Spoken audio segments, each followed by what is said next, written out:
What is going on, everybody? It's the Daily Fantasy Hitman, and I'm back at you with another League of Legends breakdown. Today we got 2 games out of the LCK and 2 games out of the LPL, so let's get into it. Starting with the GG.bet odds, we have the first matchup here. Afrika Freaks coming in as a -135 favorite. Nongshim Red Force coming in as a +102 dog. Now, obviously, those odds are extremely close, but as you can see here, Afrika Freaks has the blue side advantage, which so far so good coming into week 9. Blue side is 4-1. Okay, so that's pretty nutty. Of course, Hanwha Life breaking that trend, but sometimes the trend doesn't stand true. So let's go back and let's look at Afrika Freaks and let's see exactly how things have been going for them recently. Because as you can see right here, before I get into that, as you can see right here, Afrika Freaks are 4-11 and Nongshim is 5-10. With KT Rolster holding that last playoff spot at 5-10, you can see. Oh, also there's only 3 games left in the split for either of these teams. So this game right here is extremely crucial. Like, look at this. This is the last 2 weeks. This series means so much because if Afrika loses here, they're essentially done. Right? They'd essentially need to win out, and they need a bunch of other teams to lose as well. But if they win here, they go to 5-11. They're pushing. They're pushing for that playoff spot, and I really do think they can do it based on the caliber of players they have. So let's look at this match history. Things are not looking good so far, or recently. With Gen G, they lost those 2 games straight. Then they lost to Damwon. Then Hanwha Life. Okay, extremely tough competition. You're talking about first, second, and third in the LCK.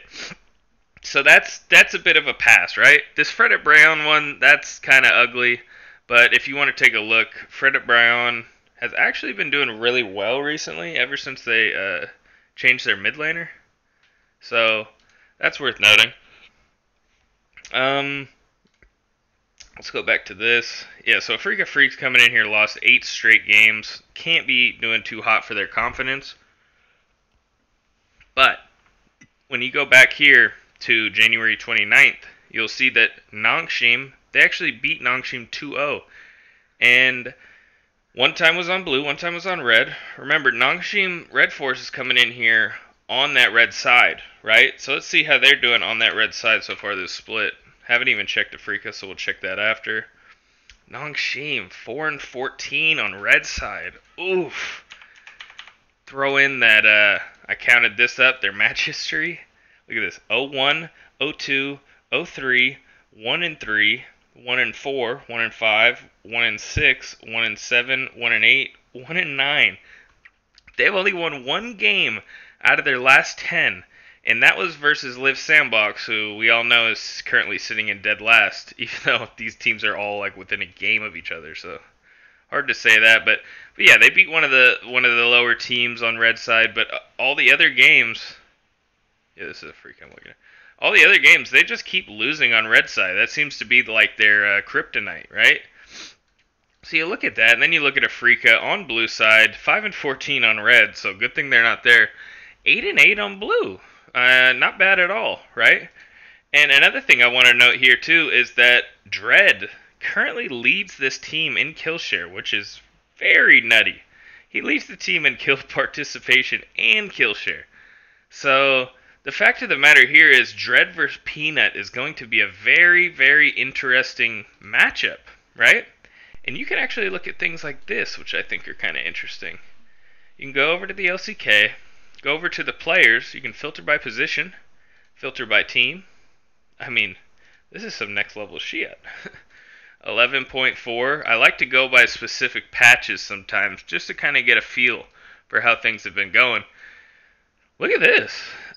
Dread, I mean, he has dropped off a bit in his farming stats, but Peanut dropped off a lot in his farming stats, which I assume means that he's roaming more. But, I mean, that's just not really that great, right? And when you're talking about the other team's best player is in the jungle, and you're struggling somewhat in those farming stats, I think Peanut could get taken advantage of here in this matchup. So, yeah, I'm actually, I mean, Blue side advantage, recent matchup history going to Afrika. Afrika's best player being the jungler, who we all know how important the jungler is still, even on this patch. I really like Afrika here. I think I'm not going to go out on a limb and say 2-0, but I'll say 2-1 over Nongshim. People are going to be high on Nongshim, I believe, because they have won a few series recently. But I don't know. It's still Nongshim. You know, these teams are still within a game of each other, and I think Afrika also has just the better individual talent.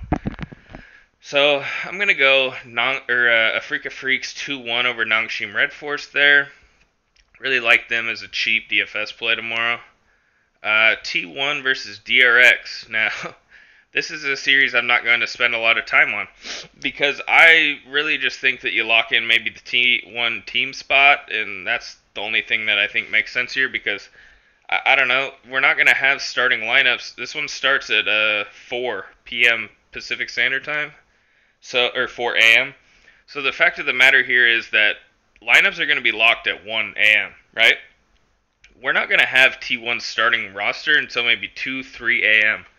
And like we all know, I mean, I'll just show you as an example.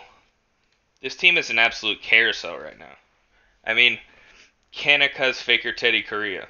Zeus Alim closer Teddy Korea. The only consistent player in this roster is Korea. Teddy has been playing out of his mind. He's got 100 plus DraftKings point series back to back. But the fact of the matter is, I still can imagine a world where he gets pulled for some reason. Like, say they lose game 1 and he does really bad, I could see Gumayusi coming in. Like, there's no guarantee that Faker's going to be starting in the mid lane. Who knows? They have 3 junglers if Cuz is going to play. Are they going to bring a Lim back up? Are they going to play Wonder again? Is Kana still playing top? Or is it going to be Zeus? I really have no clue. And because of that, I'm just gonna avoid it. I still think T1 wins, though, because they have blue side advantage here. I think they 2-0 them. I do like DRX as a team, but I think T1 is just too strong right now, and no matter what roster... Like, say T1 rolls out like the really young roster, then maybe DRX has a chance to get back in it, but even that, like, I just don't like to bank on, oh, what roster are they going to play, and I like this one better than that one. So, give me Afrika 2-1 over Nongshim, and then give me T1, I'll do T1 2-0 over DRX. I believe in T1. I believe that the coaching staff and everyone, they know what they're doing. Move on over to the LPL. Oh yeah, I didn't mention the odds either. T1's minus 323 favorite, so maybe a bit closer. These games in the LCK are actually really, really close. So if you wanted to pick a dog tomorrow for DFS lineups, DRX is worth a shot. And Afrika, even though they're the favorites here, they're actually the lower priced play on DFS, which is pretty cool to me. But yeah, let's move on over to the LPL. I'm sure you already saw it already. EDG is a minus 3,333 favorite, and JDG is a minus 1,250 favorite. I mean, I don't even know if I need to break these matchups down. EDG is going to 2-0 E-Star. JDG, probably going to, I would say 2-1 over LNG, because, so let's look at this. LNG does have side selection, and I assume them to pick on that blue side, because they kind of suck on red side, 3-11. 11-4 on that blue. But what the issue is here for them is that JD Gaming is just so good on that red side. So if you potentially put them on that twice, they're going to counterpick the hell out of you. 13-5 on that red side. They played 18 total games compared to, 9 games on blue where they're 5-4. And the issue here is, okay, so LNG sees this and maybe they want to go on red themselves. Like I just mentioned, they suck on red side. So fact of the matter is, they're pretty predictably going to be picking that blue side. JDG's going to know it. They're going to have some counter picks lined up. And, I mean, you look at some of these DFS plays on JDG, so I actually like JDG more in terms of DFS than I do like EDG, and for this reason is because, so I did patch 11.3 to 11.5, which is the two most recent patches in the LPL. And EDG comes in at dead last in combined kills per minute because they don't like to play with their food, right? They like to clean it up quick. 32.3 average game time. Okay, that's actually the second highest over the span. But who are they playing, right? E-Star. E-Star's trash, and they're like still not even that high. They're actually tied with LNG in combined kills per minute, which is funny because so look, you have this or in this or this, yeah, this in this, and that's why I like JDG so much. They're coming in here with the third highest average game time during these two patches, with the second highest combined kills per minute. So I love that.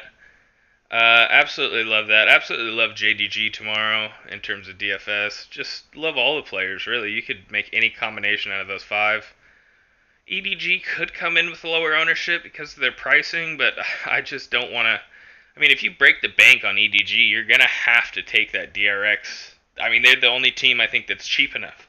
You're going to have to take that DRX leap of faith. And I don't think we need to be doing that against a team like T1, especially when they have a very unpredictable roster pool. So, my final picks here are Afrika 2-1 over Nongshim, T1 2-0 over DRX, EDG 2-0 over E-Star, and JDG 2-1 over LNG.